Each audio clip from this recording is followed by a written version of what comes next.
Brooke, Carly, Ashley, me. Okay. Hey everybody, welcome back to Talk Words to Me. Welcome back for the new year. I am Brooke. I'm one of the co-hosts, and I am a blogger and a book reviewer. And we have Carly, who's next. Hi, I'm Carly Yates, that one writer chick. I am the author of the Entangled and the Time Stand Still series. And we have Ashley next. Hello, I'm Ashley Greathouse. I write psychological horror and I go under like Greathouse Horror. So if you look for that, you'll find me. And I ghost hunt. That's pretty much everything. And I pass. Which way? My name is Blaze Ramsey. I'm the multi-published author of the Wolf Gods, Vampire Chicago, and soon to be released the Last Witch Hunter series. And I run two pen names under author Hunter Wayland and Blaze Ramsey. Nice. So today we're talking about Candyman. It's Ashley's favorite movie. So, what did you all think about the movie? What did you like? What did you dislike? Well, I can tell you, I was really surprised. I just watched it yesterday for the first time, and I wasn't expecting, I was expecting just another, slasher fic. I was not expecting, spoiler alert, Oh I yeah. was not, I was not expecting um, Candyman to make Ellen, Helen. well, played by Virginia Madsen. I wasn't expecting where they made everybody think that she was the one that was doing all the killing. And I loved that. I absolutely loved it. I was surprised. It Wow. was nice. And it was Ashley, fun. Ashley, what did you like? It's your favorite movie. Ah, what did you not like about it? Well, just it's okay. I didn't like that she died, but then at the end, when he says her name 5 times and she comes back, I was like, yes. so, so I was like, okay, she can be dead. That's cool. Yeah, kind of Okay. turns her into something more. Yeah, I liked that too. Fun fact, though, everybody, since I am nutso over literature, that movie was actually based on a short story written by the legendary horror king himself, Clive Barker. Oh, It was, I didn't know Wow. that. yes, I am a Clive Barker What was fanatic the name of trash, and it? I'm happy to say it. I do not remember for the life of me, but it was in one of his books of blood. So it was based on that, and I believe he had some say in the direction of it. So it's absolutely. I thought that was a little bit tidbit of information you guys would like, because I'm, like I said, I'm Clive Barker's fan. Nothing wrong with that. Nothing wrong. What did you take away from it, Ashley? Well, one, you know, never say that name more than twice. I can't do it either. I can't do Ever, it ever. either. No, I'm like, it's so sad. I am 32 years old, possibly, I think. I don't know. I can't I can't do it. Like that movie is the movie that freaked me out like Man. so bad. It It was the still does. bees, wasn't it? That was definitely that was so Barker. I mean, he if you any of you are Hellraiser fans, that was not surprising at all. It was like, really, Mm-mm. and that's really what Sammy's like. This has to be Clive's work. He's the only one I know that'll do this, and so I'm like, okay. So I went and researched. I'm like, oh my god, I was so right. Hi, That Mark. ugh, the bees, yeah, definitely. I don't do bees. I don't do wasps. That movie probably contributed to my whole fear of them. Mhm. It's it's so sad. But I love the storyline of it. I love how they take the villain and they make you sympathize with him Yeah. on Right. such Yeah, I love that. it so it just tears you. Like as the viewer when you're watching it, you want to hate him and then you find out all of the history behind it and you're like, Just kill everybody. You deserve Yeah, it. right. It's definitely a rare animal, and that is actually a very popular theme in Clive's work. I'm sorry, I could go off on this. I will try not to, but that is actually a very popular theme in all of his work. It's a combination of love, romance, sex, and horror, and that's really what many directors say makes him so good at it. Because the villain's not just the unsympathetic slaughterhouse.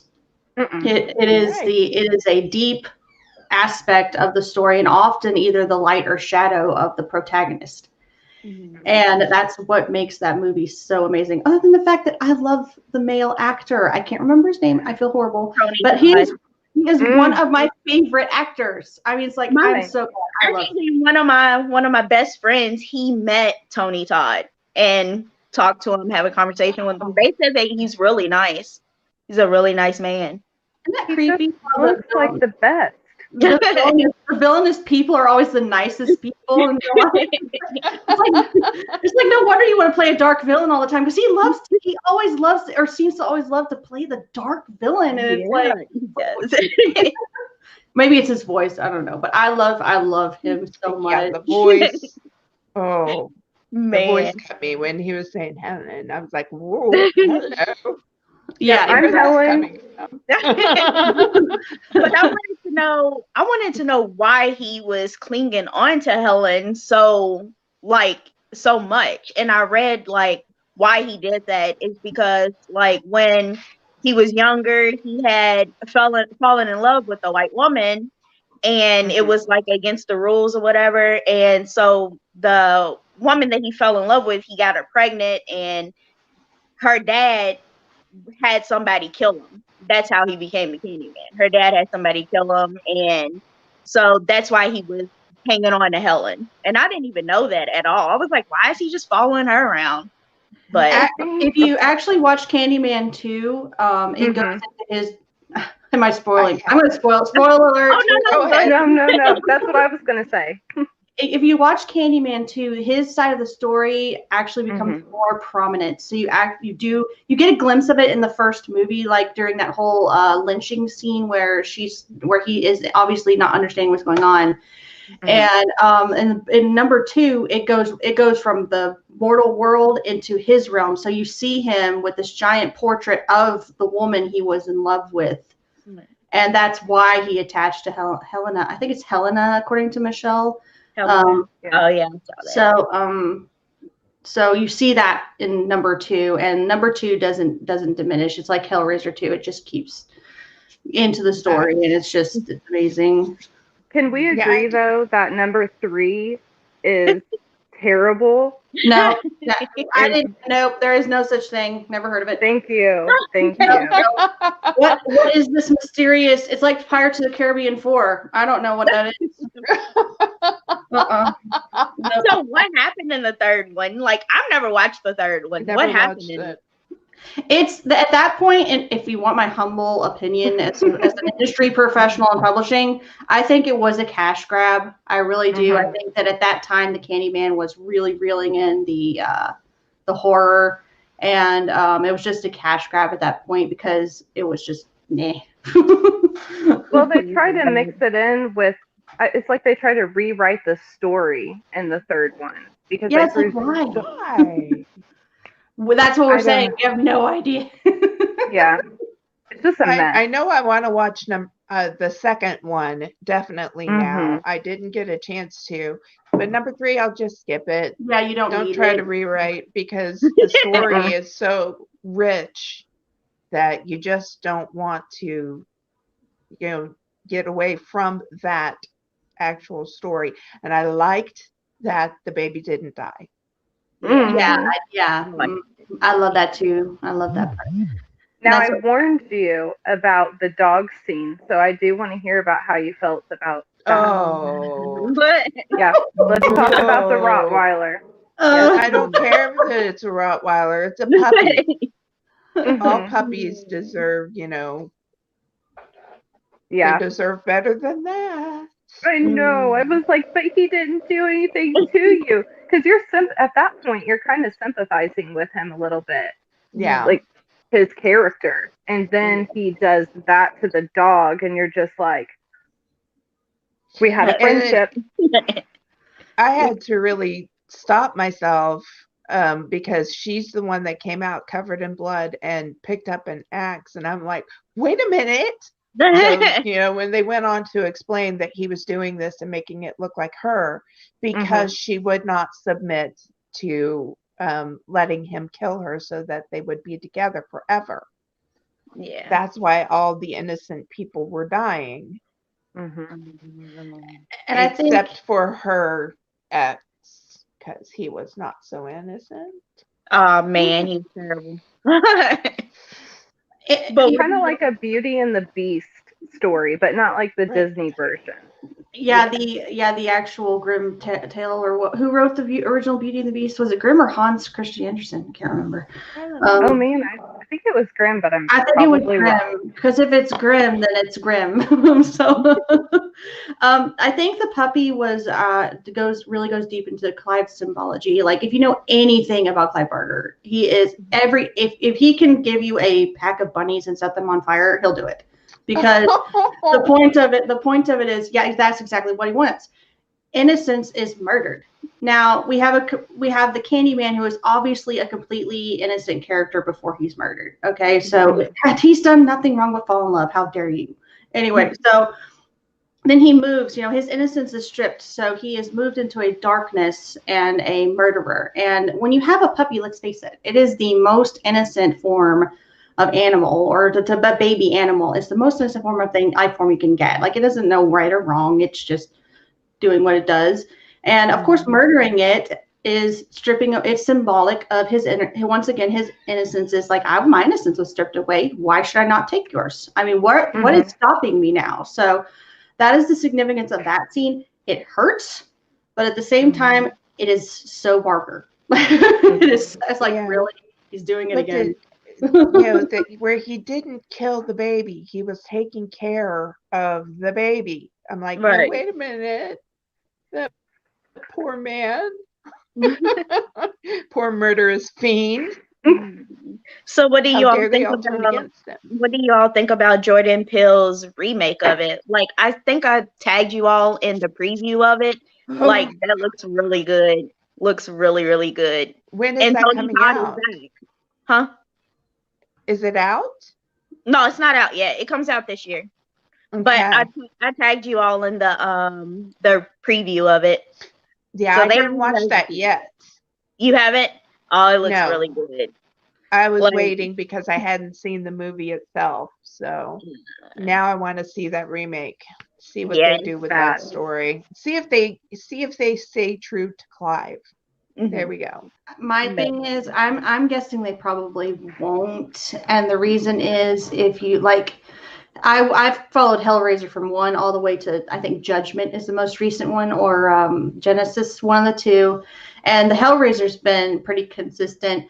The reason I'm kind of itchy of Candyman, number 1, it did look amazing, so I might watch it anyway because heck, it's Candyman. Why not? So I might anyway. But I'm kind of leery because, like I said, all of his symbology is very important. So nowadays you're kind of worried that they'll cut out certain scenes that will strip that. And it's like, please, guys, just remember what the scenes are for. Don't just cut it because, I mean, all of this story is important. It's not to be mean to anyone. So can we please just spare it? It's like... So I'm kind of nervous about that, but it did look good, and I probably still will watch it anyway because heck, it's Candyman. I mean, I have to. I would be some sort of hypocrite and excommunicated from Clive's Church of Blood if I don't. So it's like, I have to kind of follow. Somebody still is not happy. I know. The thing with Jordan Peele, though, like, he always seems to put, like, in all of his movies, he puts, like, underlining, like, racial things in it, in his movies, like, about black lives and stuff in his movies. So I think it'll be more like that, but with a horror theme. Like, I don't know. I would like to see them take both the movies, the first one and the second one, and put all of the storyline into one movie. That way it's not so confusing. Yeah. That's what I'm hoping they do. Yeah, I had to watch it at least. The first time I actually got into Candyman, I was like, okay, I had to watch it at least twice or 3 times. Like, oh, duh.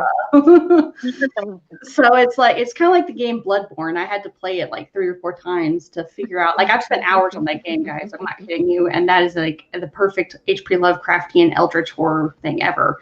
So I literally had to play it and watch it be played numerous times before I finally decided it's like, oh, okay, so that's what's going on. Yeah, same. After I had to kill the first set of people like 50,000 times, and I'm like, I don't understand why I'm still here. What, Yarnum? Yeah, it's a grind fest, that's for sure. But God, that game is beautiful. Ashley, we should beautifully frustrating. Yeah. See, I can say that's actually helped my husband with his anger issues. Oh, well, therapeutic homicide. It is. It's therapeutic homicide. It really is.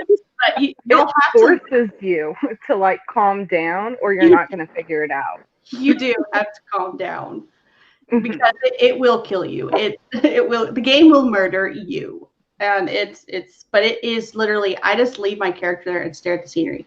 So. Hey, look, Ashley, look. I can't see it. It's Vicar Amelia. Come on, it's Vicar Amelia. Envy in her. I'll make it worse.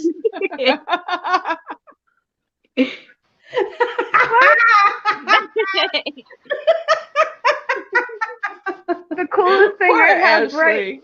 I got Harry Potter stuff. Signed Assassin's Creed photo. What?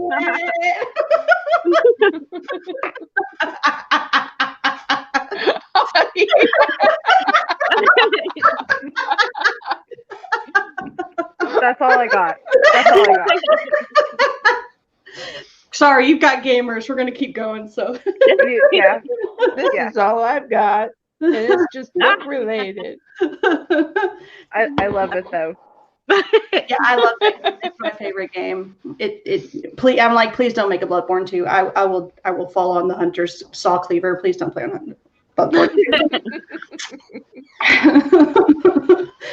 2. I still haven't beat the first one, so. I did. I beat Maria in 2 turns. Lady Maria in 2 turns. Wait, so it's called Bloodborne. It's if you're a Bloodborner at all, we do this in our comments all the time. It's like, well, I beat so and so, or blah, blah. I do it on social media, on my social media all the time. When I run into another Bloodborner, it's like, oh yeah, well. I'm sure that there's a title for the Bloodborne player like I am, but I love that the community still like keeps you going. They're like, don't give up, you can do it. They are very supportive. They are. You can kill more people. It's cool. Yeah. But I don't, so I just do it in my books instead. I'm like, you know what? Release my inner Candyman. They all gotta die. Exactly. pretty much. So do you like base your villains off of I think we've said his name too many times. I can't keep track now. I do. I base a lot of my villains off of that kind of mindset. There's a lot of my stories where the person that you think is going to be the bad person ends up being the hero and everything. So, and I'll introduce those characters later on. So good luck trying to figure it out. I try to not let you figure that out. Nice. I know. I've been wanting her books like for blah. So I need a link after this, Ashley. I mean it. I want your books. Me too. So I mean, I'll buy a signed copy. I kid you not. I buy signed copies. Like, okay, I don't want an ebook. Don't send me no ebook. I want a hard signed copy. Tell me where I can go get one. I mean, I have a whole entire bookshelf of indie authors that I've bought just to help them out off of Amazon. But if I can swing a signed copy, I'll pay that shipping. Oh heck yes! I tell them the same thing. It's like I will pay media mail. It's like $2 to $3 here. you have to ship it. I will actually include a fee for shipping it back to me, but I need to have it signed. Signed stuff. My signed stuff is a penny more than it is on Amazon. Right. I try to keep it the same. Yeah. Yes, yeah. It's often better because you don't know when that author's going to hit it big, right? It's like, what? We all will. We all will. I agree. Definitely. Definitely. Authors need to start supporting each other more instead of sitting on our high horse. Yeah. Oh, I don't have a horse. Yeah. I just got a chair. It must be the ones in Yarnum. It's the ones in Yarnum. All of them are burning and Yarnum are dead. I have a rocking horse, and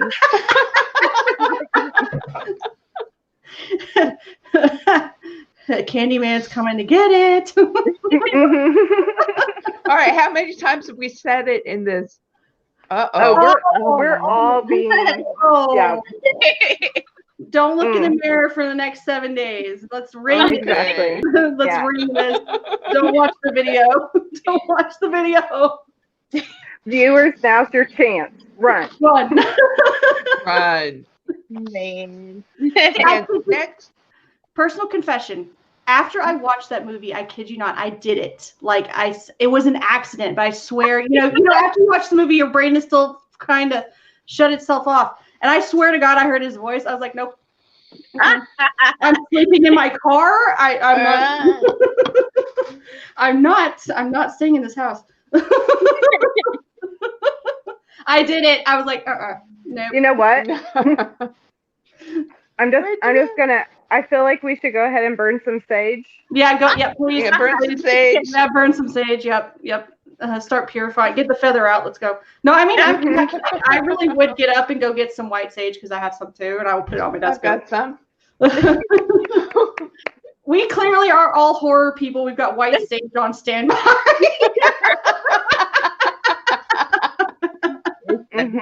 And salt. Never know. Don't forget the salt. Does anybody have the supernatural tattoo on there? No, I don't. Scheduling an appointment right after our live. Okay. Right. I mean, like, okay, hey, I need the supernatural seal, like, right here, and a pentagram on the back of my neck. Yeah, we done said the C word 3 times. C word. Yep. Nope. Beware the C word. No. Beware the candy striper. Oh my gosh. Her eyes are hurting.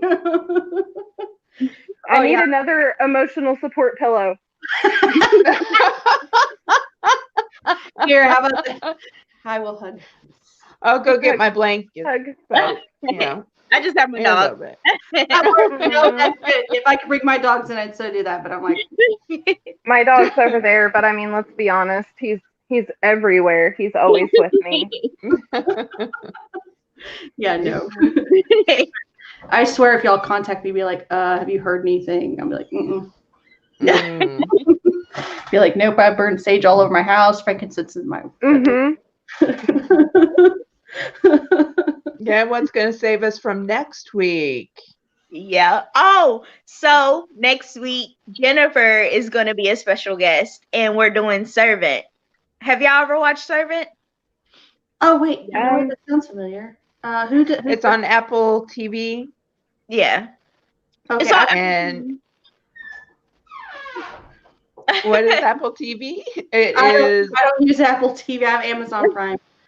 You can use what is it called? You can do Fire Stick, or you can try to find it. It's on the Roku. Oh, yeah, on the Roku too. It's really good. Jennifer said she'll be a guest next week. I've watched 8 episodes of it so far, and you like it so far? Oh yeah, it's really good. Great. We're going to discuss it. Yes, that is what we discuss next week. But we have a very special announcement, Blaze. The last 5 minutes. Oh, thank you. Okay, so I'm very delighted to share with everybody that I am having 3 book launches within the next 2 months. I do write stuff that is borderline like paranormal and things like that, and this includes 2 new series, which since Ashley mentioned she's a fan of Bloodborne, will probably love because it does draw heavily from that particular game. And it is a dark urban fantasy. It's a YA dark urban fantasy with male romance undertones.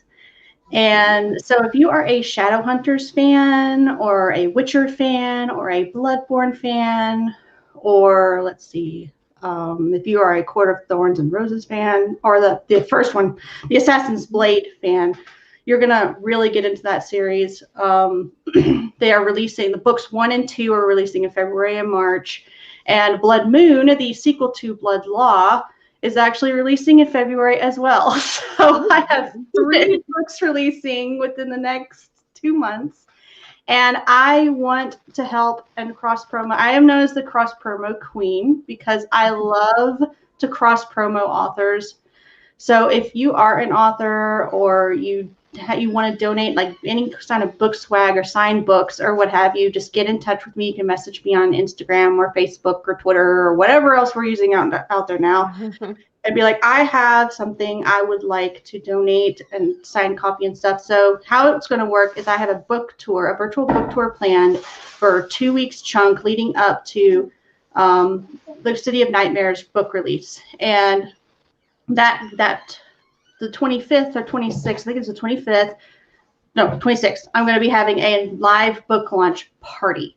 So I have not decided if I'm going to use YouTube or Facebook Live to do this, but basically how it's going to work is every hour I will raffle off, we'll have like a little trivia thing where I will say, okay, so this is the plot line, or I'll give you a premise, or I'll give you a character or something that you have to go search and find. And the first person to answer will get a chance, will win the prize I've got going on, whatever it is.